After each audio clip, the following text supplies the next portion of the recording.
Eto na mga kababayan, magandang umaga, magandang gabi, magandang hapon, magandang tanghali po sa inyong lahat.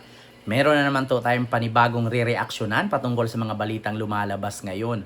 Di umano po mga kababayan, grabe po ang talamak po talaga ng korupsyon sa panahon po ng administrasyon ni Digong. Biruin ninyo, Mark Villar na ngayon senador na dating DPWH Secretary, sumabat po ng mahigit 18 billion project sa DPWH. At yung ibang proyekto ay para sa kanilang negosyo at yung iba naman ay nasa Calabarzon. Bakit po ba ito nasabi? Dahil po ito at galing po ito sa Billionaire News. Ito po mga kababayan, pakinggan nyo po ang naturang balita at saka po tayo magre-react. May ads lang po mga kababayan.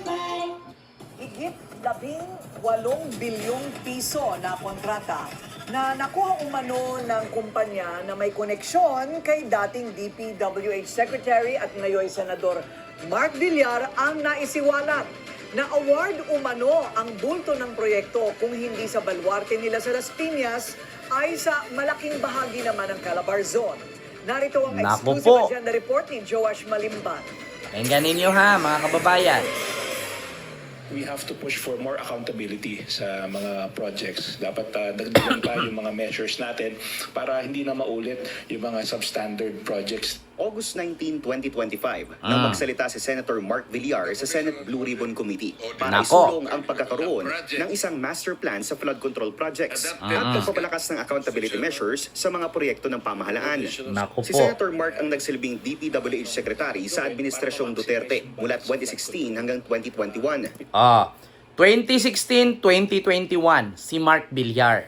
Ngayon mga kababayan, yung mga lumalabas po na mga engineer, mga kontraktor ngayon na nasa Senado, na pilit iginiit na mga DDS na sa panahon daw ito ni PBBM, nagkakamali po kayo.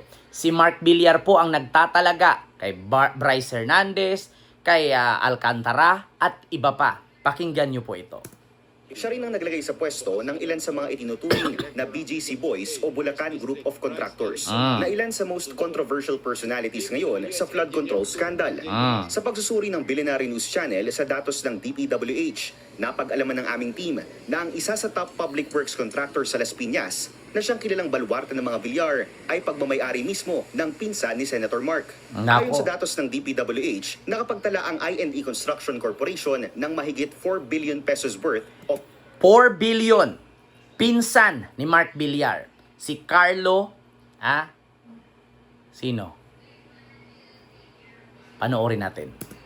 public works contracts sa National Capital Region mula 2016 hanggang 2025. 84 out of 89 projects nila sa Metro Manila matatagpuan sa Las Piñas na nagkakahalaga ng 3.5 billion pesos. 3 billion. Pero sa pagsusuri ng Billionaire News Channel, tila mas malaki ang nakubra nilang mga kontrata sa Calabarzon. From 2016 to 2025, nakakuha ng 45 DPWH contracts ang kumpanya na aabot sa 4.6 billion pesos. 2016 to 2025, nakakakuha ang kanilang kumpanya, no, sa pinsan ni Mark Villar na nagkakahalaga ng 4 billion sa Metro Manila at sa Calabarzon. So, panahon pa ni Digong yan. Bakit hindi ito nasali doon kay Marcoleta? Ito po yung rason mga kababayan na kung bakit ito pilit pinagtakpan ni Bato at ni Marcoleta na ang lagi nilang ipinupush ay ang mga diskaya. Bakit hindi ipupush ni Marcoleta si Bryce at si Henry Alcantara?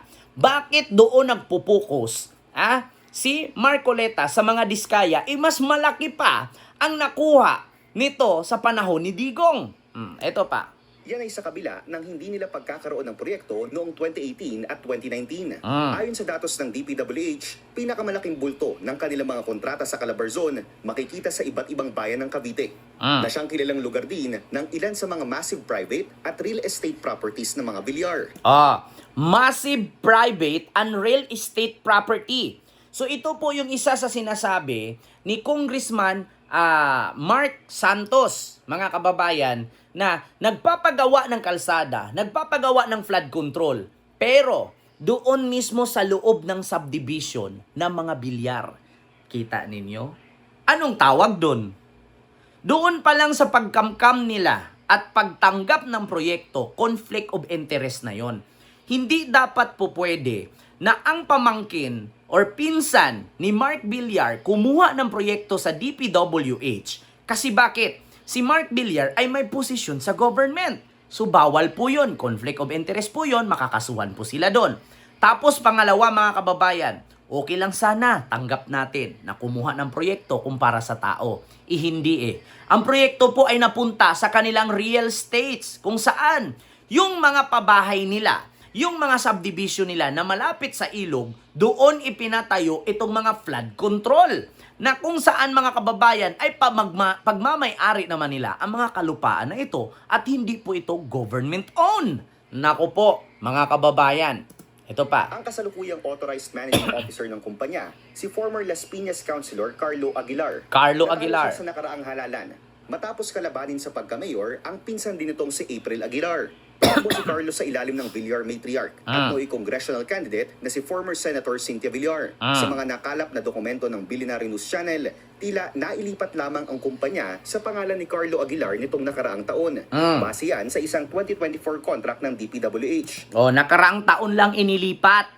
So, mula 2016 hanggang 2022, hindi pa kay Carlo Aguilar. Nako po, kanino kaya? Sa isang 2017 contract naman, isang Manuel Ilagan ang nakalagay na presidente ng kumpanya. Sa 2022 contract naman na ito, isang Maria Angelica Amy Ilagan na ang nakalistang presidente. Ayon sa neophyte congressman ng Las Piñas City na si Mark Santos, kilala ang mga Ilagan, Aguilar at mga Villar bilang malalapit na pamilya sa isa't isa. According mismo kay Congressman Mark Santos ng Las Piñas, yung tumalo kay Cynthia Villar, kilala ang mga Aguilar, Ilagan at Villar na malapit na magkakapamilya. Nako po mga kababayan, Diyos mio, Marimar, eto na nga. Ito yung matatawag nating kakaiba talaga sa panahon ni Digong. So ngayon mga kababayan, bakit natin sisihin si Marcos? Kung sa panahon pa lang pala ni Digong, bilyon-bilyon na ang nawawala. Bilyon-bilyon na ang ninanakaw. So bakit si Marcos ang sisihin natin ngayon? Si Marcos nga ang nakabisto sa kalukuhan ni Digong noon. Continue. I think it's well known naman dito sa Las Piñas na matagal na nilang kakilala yung mga Ilagan. At maraming kontratang nakuha dito sa Las Piñas, especially during the time ni Senator Mark Villar when he was the DPWH secretary. Kita ninyo? Ang mga Aguilar, maraming nakuhang proyekto mula sa DPWH during nung time ni Mark Villar. Saan nga ba inilagay yung mga flood control na yon? Sa mga gilid ng dagat, sa gilid ng ilog, sa gilid ng punong, yung mga mabukana?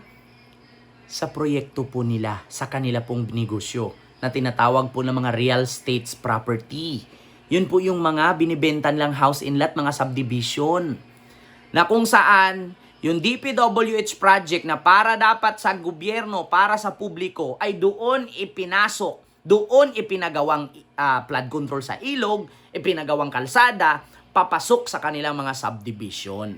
Nako po mga kababayan, malaking po yan, aligasyon po yan. Nako, according nga dito kay Representative Mark Santos or Mark Anthony, Mark Anthony ba Santos ng Lone District ng Las Piñas City, ay kapanahunan daw po ni Mark Villar kumamkam na po itong kanyang pinsan ng proyekto mula sa DPWH. Alam niyo sa totoo lang mga kababayan, meron po sa batas ng Pilipinas na kapag ikaw may pwesto sa gobyerno or ikaw ay kongresista, mayor, governor, senador, bawal ka pong kumuha ng proyekto na galing sa gobyerno kasi may posisyon ka. Conflict of interest po yon. Nako, si Bongo, si Chavit, si Villar, parang sasabit ata itong mga to. Continue. That time. Bukod sa IND Construction, inilahad din sa amin ni Congressman Santos na mayroon pang isang kumpanya ang pinsan ng mga Villar Patay. na nakakubra rin ng hundreds of millions of pesos worth of DPWH contracts. Patay. Ayon sa sumbong sa Pangulo.ph, nakakubra ang Motion Trade Development 390 Corporation million. ng 4 na flood control projects mula 2022 sa mga lalawigan ng Cavite at Quezon. Cavite at Quezon, kumuha sila ng 390 million. Kontrata nakuha ng Motion Trade Development Corporation sa Cavite at Quezon. So, iba yun. Bukod dun kay Carlo Aguilar, meron pang iba itong Motion Trade na corporation or development corporation, kumubra din.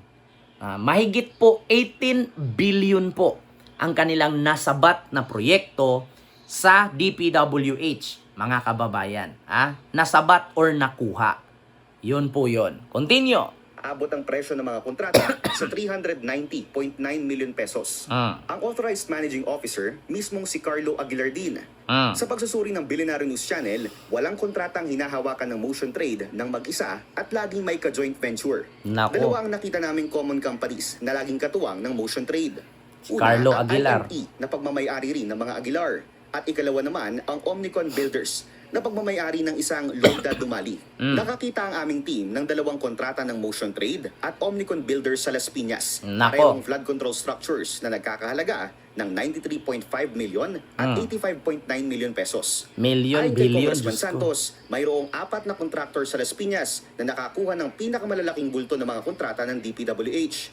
Kabilang dyan ang dalawang kumpanyang pagmamayari ni Aguilar at ang Omnicon Builders. Sinuri rin ng aming team ang Omnicon Builders at napag-alaman namin na halos lahat ng kontratang hawak nito matatagpuan lang din sa Las Piñas at Cavite. Kung pagbabasehan ng sumbong sa Pangulo website, nakakubra ang kumpanya ng 21 flood control projects mula 2022 na nagkakahalaga ng 1.3 billion pesos. Billion na Labing siyam naman. ang matatagpuan sa Cavite, 2 sa Las Piñas City at 1 naman sa Batangas. Actually, mga kababayan, conflict of interest na yon. DPWH Secretary si Villar, Mark, tapos yung pinsan niya na si Carlo Aguilar, isa ding city councilor. So, dobling conflict of interest yon. City councilor ka ng Las Piñas, tapos meron kang pagmamayari na construction company, ikaw pa yung kumuha mula sa government. Doon palang conflict of interest na yon. Tapos kay Mark Villar, conflict of interest na yon. So, para, kumbaga sa karniyan, sira na, binibenta mo pa, ang tawag dun botya. Botya na. Sa madaling salita, double dead. Bakit? Kay Mark Villar pa lang, bawal na siyang magkuha ng proyekto at ibigay sa kanyang pamangkin or pinsan kasi conflict of interest yun, nasa gobyerno sila. Tapos yung kanyang pinsan naman, nasa government din. So, botya nga ang kalabasan, mga kababayan. Continue. Sa mas malalim na pagsisiyasat ng Billionaire News Channel, napag-alaman ng aming team na tila konektado rin sa isa pang pamilyang malapit din sa mga Villar ang nagmamay-ari ng kumpanya na si Lloyda Dumali. Nako. 2014, nang umattend si Dumali sa mismong birthday celebration ni late Cavite Governor Ayong Maliksi. Ang anak nito na si incumbent Imus City Mayor Emmanuel Maliksi, makikita naman sa isang picture kasama rin si Dumali noong 2018 sa isang restaurant sa Imus. Nako. Sa pagsisiyasat ng aming team, napag-alaman namin na mismong ang oath-taking ng One Imus Legacy Team ni Mayor Maliksi noong 2019 isinagawa sa isang kilalang hotel kasama mismo si Nuoy Senator-elect Cynthia Villar. Nako. Sa isang 2025 post naman, dumalaw ang Diwa Party List sa pangunguna ng isang Baby Aguilar sa Imus para maghatid ng kanilang tulong sa lungsod. Nako, konektado nga. Tama nga ang sinasabi ni Congressman Mark Santos na itong Aguilar, itong Villar, at itong Ilagan ay magkakadikit o lapit na pamilya ito. Diyos ko, malaking ito mga kababayan. Malaking aligasyon ito. Malaking korupsyon ang tawag dyan. Diyos mio marimar. Ganyan po katalamak ang korupsyon sa administrasyon ni Digong. Kita ninyo? Administrasyon ni Digong yan. Talamak, bulto-bulto na bilyon-bilyon. Tapos ngayong nabisto ni BBM, si BBM naman ang sinisira ng mga DDS. Bakit daw pagbintangan si Digong, tapos naman daw ang administrasyon. Hindi nila alam na mas matindi yung panahon ni Digong. Walang nabulgar na ganyan, walang nakulong na ganyan. Only si Marcos lang ang nakabisto niyan. So yun lamang po, mga kababayan. Maraming salamat po. Sa mga viewers ko po na gusto ng mga latest na balita at reaksyon dito sa ating YouTube channel. Huwag kalimutan mag-subscribe at mag-follow sa aking Facebook page and TikTok account. And yun lamang po, maraming salamat and see you next vlog. God bless. Thank you. And bye-bye.